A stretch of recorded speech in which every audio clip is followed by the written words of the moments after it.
છોટાઉદેપુર જિલ્લાના પાવીજેતપુર તાલુકા તેમજ કદવાલ નવીન તાલુકાના સમગ્ર ખેડૂત ભાઈઓને માવઠાએ પાવીજેતપુર અને કદવાલ નવીન તાલુકામાં તમામ ખેડૂતોના છેલ્લા શિયાળા પાકને હવે બિલકુલ નષ્ટ કર્યો છે। તો ખેડૂતો શું કહી રહ્યા છે તે જોઈએ। આ બીજું માવઠું પડ્યું છે અને આ રીતે અમારી ડાંગરની પથારી ફરી ગઈ છે। હવે એ રીતે કંઈક સેટિંગ કરો તો કંઈક થાય। સરકારને ઉપર કે એપ્લિકેશન આપો તો કંઈક થાય અમારું આગળ। આ બીજા માવઠામાં અમારી અનાજની પથારી ફરી ગઈ છે।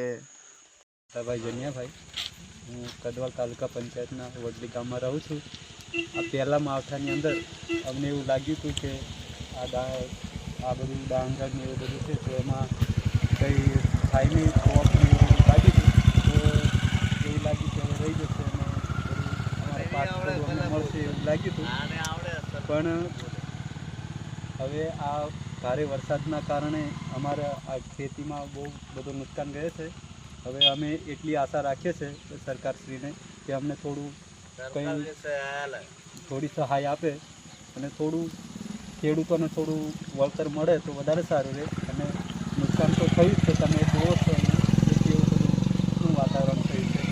અને સરકારશ્રીને ખાસ નમ્ર વિનંતી કે થોડું ખેડૂતો ઉપર ધ્યાન આપે। અલ્તાફ મકરાણી, દિવ્યાંગ ન્યૂઝ, છોટાઉદેપુર।